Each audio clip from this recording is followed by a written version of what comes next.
We live in a day and age where words have meanings, and it's always been that case, but it seems like nowadays words change their meanings all the time. That things that used to mean something different. We have new words that are created. It seems like Webster's Dictionary is adding new crazy words every day, and it's like, where do these words come from? And it makes no logical sense, but we hear them and we know they have meanings behind them.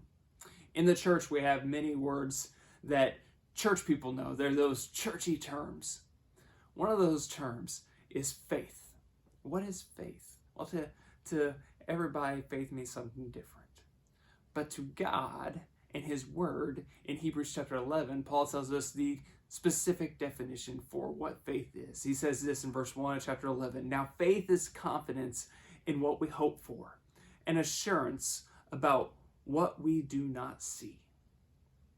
We say all the time that I believe in God. I have faith in Him. And that's what Paul's saying there. But James, the half-brother of Jesus, talks a little bit more about that word faith. He says, that's great that you say you believe in God. That is super. That is amazing. In fact, I'm going to pause that portion. Jesus Himself even said, you say you know my name. That's great. Even the demons know who I am and they shudder. And what, back to James, says, faith without works is dead. That's great that you say you have faith, but do something about it. Live out your faith. Show the world who you are. James says, you have faith, that's great. I will show you my faith by what I do, how I live. And in the rest of Hebrews chapter 11, the Apostle Paul tells us about men and women of faith. In verse 2, he says, this is what the ancients were commended for. And then he lists great men and women of the Bible and what they did, but more importantly, why they're commended and why they're held high in high esteem and great standing because of their faith that they lived out. He talks about Abel bringing his sacrifice before God. He talks about Noah building the ark. He talks about Abraham being blessed. He talks about Abraham being on a mountain and willing to sacrifice his own son, but believing that God would take care of him. He talks about Sarai, who even though she was an old woman and maiden, she knew that God would give her a child, even though at first she laughed. She had faith and believed. He talks about Isaac and Jacob and Joseph. He talks about Moses and the Israelites as they crossed the Red Sea and the great faith they had. He talks about Rahab the prostitute, who wasn't an Israelite, but she hid the two spies. The 12 men went to spy on Canaan, 10 were bad and 2 were good. He talks about Rahab, who tells the two spies that I'm hiding you out because I have heard great things about your God. I've heard what He does and how powerful He is, and I'm scared. And it tells us in Hebrews chapter 11 that she was commended for her faith, even though she didn't know who God was. In Mark chapter 5, we talked about this last week. A man named Jairus, his daughter was sick. She was suffering a great sickness, and he knew. He was a religious leader. He knew that Jesus could heal her because he had heard, like Rahab, all the great things that Jesus was capable of doing. And he comes to Jesus and he says, teacher, if you'll come to my house, my daughter's sick and she needs to be healed. And Jesus said, let's roll. And a great crowd was following with them as they went on their way. And then later on in this chapter, it tells us that message was sent to Jairus who says, don't bother the teacher anymore. Your daughter is dead. And Jesus said, let's go. Keep on going. And he took a couple of the disciples up into the room that she was at, and he told her to get up. And she got up. But in between that story, the story of Jairus, those verses 21 through 24, and then 35 through 43, there's a passage in 25 through 34 of chapter 5 of Mark, a woman. We know nothing about her other than the fact that she bled for 12 years. She hemorrhaged blood. I can't imagine what that was like. I can't imagine the disgrace, because that would be signs of being unclean in that time period and that culture. The shame, the sickness that she felt, the uneasiness, the issues and struggles of daily going through this. And she heard that Jesus was going through town. And there was a great multitude, like I said a minute ago, and she got in the middle of him. She thought, if I could just get close to him, I know he could heal me. I know that he could take care of me. And it says that she got up close to Jesus and she touched the hem of his robe. And power left Jesus and she was healed. But Jesus stops in the middle of all this and he says, "Who touched me? Who touched me?" And the disciples gathered around him and they said, "Rabbi, how do you know somebody touched you? There's a great crowd around. Look at all these people. And you know that somebody touched you?" He says, "My power left me. Who touched me?" And tells us that the woman then told Jesus her whole life story and everything that had gone on. And she said, "I knew that if I touched you or touched your robe or just got close to you, I knew that I would be healed." And this is what Jesus said to her in verse 34 of chapter 5 of Mark. "Daughter, your faith has healed you. Go in peace and be freed from your suffering." Your faith has healed you. Your faith has made you whole. And the chapter right before that, in Mark chapter 4, Jesus is out on a boat on the Sea of Galilee with his disciples. And it tells us that a great storm arose up around them. I mean, a massive swallow. I mean, waves crashing all over the tops of them, lightning and thunder and wind and rain and nastiness going on. And Jesus is up taking a nap at the edge of the boat. The disciples are terrified. They're scared. They wake him up frantically and say, "Don't you care that we're about to drown? Wake up! We're about to die. Do something about it." Jesus stands up and looks out at the wind and the waves and the rain, and he says, "Quiet. Be still." But then he looks at the disciples. He says, verse 40 of chapter 4 of Mark, "Why are you so afraid? Do you still have no faith?" That had to be a gut punch to the disciples.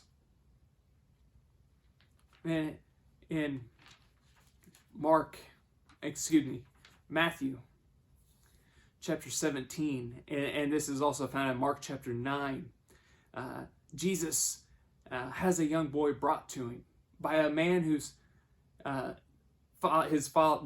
father brings Jesus the young boy and says, "My son is sick. My son is possessed by a demon. He has seizures. They're uncontrollable. I can't do anything about it. Can you heal him? Because I took him to your disciples and they couldn't do it. They couldn't heal my son. But I know you can." And it tells us that Jesus cast out the demons from the young boy and he was made whole again. In both passages, Mark and Matthew chapter 17, it tells us the disciples came to Jesus and they said, "Why couldn't we heal him? Why couldn't we do it?" And in Mark records it as Jesus saying, "You couldn't do it because you got to heal this kind of boy. This kind of spirit can only be cast out through prayer and fasting." But in Matthew records it by simply saying, "Because you had little faith." I don't know if Mark just forgot that aspect. I don't know if Matthew just read into it. But regardless, it points out once again to the disciples, you have to have faith. You have to have the faith of a woman who has been sick for 12 years and suffered shame and discomfort and agony to know that if I could just touch him. To have the faith of a dad whose daughter is sick and saying, "If you would just come to my house." Faith is what gets us through. We go through the struggles of life on a daily basis. This world is nuts. Every year, I think it can't be any worse than the last. And every day it is worse.